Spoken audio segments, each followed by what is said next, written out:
યુદ્ધ ઈરાન અને ઇઝરાયલ વચ્ચે થઈ રહ્યું છે, પરંતુ આખી દુનિયા તેનાથી ત્રાહિમામ છે। ઈરાનમાં થઈ રહેલા ભીષણ યુદ્ધની આગ હવે જાણે કે પાકિસ્તાનના ચૂલામાં ઘૂસી ગઈ છે।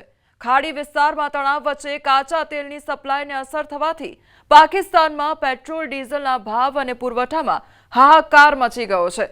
પરિસ્થિતિ એટલી બેકાબૂ થઈ ગઈ છે કે પાકિસ્તાન સરકારે મંત્રીઓ અને સરકારી અધિકારીઓ પર એવા પ્રતિબંધો લગાવ્યા છે જેની કલ્પના પણ કોઈએ નહોતી કરી। મંત્રીઓ હવે પગાર લેશે નહીં, સાંસદોના પગારમાં 50% કાપ કરી દેવામાં આવ્યો છે, તો સરકારી વાહનોનો ઉપયોગ અડધો કરી દેવામાં આવ્યો છે। સ્થિતિ એટલે હદે વણસી રહી છે કે ખુદ પાકિસ્તાનના પ્રધાનમંત્રી શહબાઝ શરીફે રાષ્ટ્રજોગ સંબોધન કરવું પડ્યું। પાકિસ્તાનીઓને કરેલા સંબોધનમાં શહબાઝ શરીફે અનેક કડક નિર્ણયોની જાહેરાત કરી। શહબાઝે કહ્યું કે આગામી 2 મહિના સુધી સરકારી વાહનો માટે મળતું પેટ્રોલ ડીઝલ 50% ઘટાડી દેવામાં આવ્યું છે અને સરકારી વિભાગોની 60% ગાડીઓ બંધ કરવાનો નિર્ણય કરાયો છે। જો કે એમ્બ્યુલન્સ અને જાહેર પરિવહન સેવાની બસોને તેમાંથી બહાર રાખવામાં આવી છે। તો શહબાઝ શરીફે કહ્યું છે કે 2 મહિના સુધી સરકારના મંત્રીઓ પોતાનો પગાર નહીં લે, જ્યારે સાંસદોના પગારમાં 50% કાપ કરવામાં આવશે। તો આ ઉપરાંત 3 લાખ રૂપિયાથી વધુ વેતન મેળવતા અધિકારીઓને 2 દિવસનો પગાર જનતા માટે વાપરવામાં આવશે। સરકારી વિભાગોના ખર્ચમાં 20% કાપ મૂકવામાં આવશે। હાલમાં નવી ગાડીઓ, ફર્નિચર અને એસી ખરીદવા પર પ્રતિબંધ મૂકી દેવામાં આવ્યો છે। અતિ જરૂરી સરકારી કામ સિવાય મંત્રીઓ અને અધિકારીઓના વિદેશ પ્રવાસો પર પણ પ્રતિબંધ રાખવામાં આવ્યો છે। ઈંધણ બચાવવા માટે સરકારી અને ખાનગી ઓફિસોમાં 50% કર્મચારીઓ વર્ક ફ્રોમ હોમ કરશે અને ઓફિસો અઠવાડિયામાં માત્ર 4 દિવસ જ ખોલી શકાશે।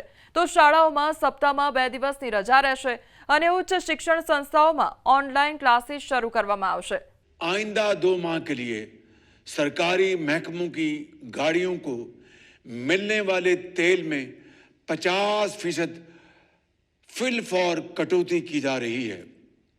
सरकारी और निजी शोबे में इंतहाई जरूरी सर्विसेज को छोड़कर, यानी एसेंशियल सर्विसेज को छोड़कर बाकी तमाम जगहों पर 50% स्टाफ घर से काम करेगा, यानी वर्क फ्रॉम होम।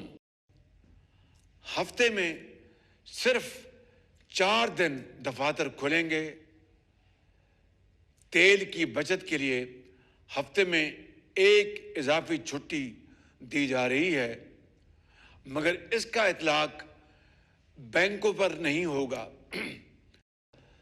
तमाम स्कूलों को रवां हफ्ते के आखिर से 2 हफ्तों की छुट्टियां दी जा रही हैं और हायर एजुकेशन के तमाम इदारों में फौरी तौर पर ऑनलाइन क्लासों का आगाज किया जा रहा है। પાકિસ્તાનની કેન્દ્ર સરકારના નિર્ણયો પહેલા પંજાબ પ્રાંતના મુખ્યમંત્રી મરિયમ નવાઝ શરીફે પણ આવા પ્રતિબંધો લગાવવાની જાહેરાત કરી હતી। મરિયમ નવાઝે સ્પષ્ટ કર્યું છે કે જ્યાં સુધી આ પેટ્રોલિયમ સંકટ ખતમ ન થાય ત્યાં સુધી રાજ્ય સરકારના મંત્રીઓને પેટ્રોલ ડીઝલ આપવામાં આવશે નહીં। એટલે કે હવે મંત્રીઓએ પોતાના ખિસ્સામાંથી તેલ ભરાવવું પડશે અથવા ગાડીઓનો ઉપયોગ ટાળવો પડશે। આટલું જ નહીં, મંત્રીઓ અને વરિષ્ઠ અધિકારીઓ સાથે ચાલતા પ્રોટોકોલ વાહનો પર પણ પ્રતિબંધ મૂકી દેવામાં આવ્યો છે। હવે કોઈ પણ મંત્રી લાંબી મોટી ગાડીઓના કાફલા સાથે ફરી શકશે નહીં। સુરક્ષાના નામે માત્ર એક ગાડી લઈ જવાની પરવાનગી આપવામાં આવી છે। સરકારી અધિકારીઓ માટે પેટ્રોલ અને ડીઝલ ભથ્થામાં તાત્કાલિક અસરથી 50% કાપ કરી દેવામાં આવ્યો છે। પાકિસ્તાનમાં તેલનું એક ટીપું બચાવવા માટે પાકિસ્તાને હવે ડિજિટલ સહારો લીધો છે।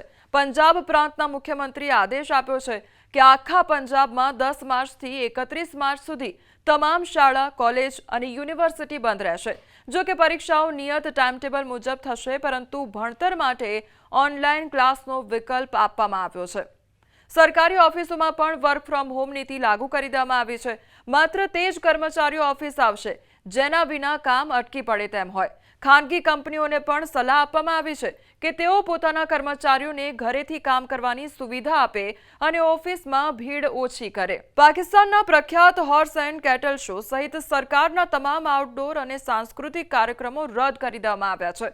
મરિયમ નવાઝે જનતાને અપીલ કરી છે કે તેઓ મોડી રાત સુધી શોપિંગ અને બિનજરૂરી બહારના કાર્યક્રમોથી બચે. બજારો વહેલા બંધ કરવા અને વીજળી ઈંધણ બચાવવાના કડક આદેશ આપવામાં આવ્યા છે. તો પેટ્રોલની અછત વચ્ચે બ્લેક માર્કેટિંગ અને સંગ્રહખોરી રોકવા માટે પણ પંજાબ સરકારે જિલ્લા પેટ્રોલિયમ નિરીક્ષણ સમિતિઓ બનાવી છે. પંજાબ ઇન્ફોર્મેશન ટેકનોલોજી બોર્ડને પેટ્રોલિયમ ઉત્પાદનો માટે એક hi-tech track and trace system બનાવવાની જવાબદારી સોંપવામાં આવી છે. આના દ્વારા પોલીસ અને વહીવટી તંત્ર નજર રાખશે કે પેટ્રોલ પંપ પર આવતું તેલ ક્યાં જઈ રહ્યું છે અને કોઈ તેને ઊંચા ભાવે વેચી રહ્યું છે કે નહીં. તો ટ્રાન્સપોર્ટના ભાડા પર પણ કડક નજર રાખવામાં આવી રહી છે, જેથી તેલની અછતનું બહાનું બનાવીને બસ અને ટ્રક માલિકો જનતાને લૂંટી ન શકે. આ સંકટની ઘડીમાં મરિયમ નવાઝે પ્રધાનમંત્રી શહબાઝ શરીફ અને ફિલ્ડ માર્શલ અસીમ મુનીરના નેતૃત્વની પ્રશંસા કરી છે. તેમણે કહ્યું છે કે પાકિસ્તાન એક બહાદુર રાષ્ટ્ર છે અને એકતા તથા ધીરજ સાથે આ મુશ્કેલ સમયમાંથી બહાર નીકળી જશે. નિષ્ણાંતોનું કહેવું છે કે જો ઈરાન યુદ્ધ લાંબુ ચાલે અને હોર્મુઝની ખાડી બંધ રહે તો પાકિસ્તાનમાં પરિસ્થિતિ વધુ ભયાનક બની શકે છે. હાલમાં મરિયમ નવાઝના અસાધારણ નિર્ણયોને પાકિસ્તાનની અર્થવ્યવસ્થાને ડૂબતી બચાવવાની છેલ્લી કોશિશ તરીકે જોવામાં આવી રહી છે. જો કે સવાલ એ પણ થઈ રહ્યા છે કે શું પાકિસ્તાન સરકાર વહેતી ગંગામાં હાથ ધોઈ રહી છે, કારણ કે પહેલેથી જ પાકિસ્તાનની આર્થિક સ્થિતિ કંગાળ હોવાનું કહેવાય છે. એવામાં કાચા તેલની અછતના બહાને આવા નિયંત્રણોથી શું પાકિસ્તાનને ખર્ચા બચાવવાનું બહાનું મળી ગયું છે?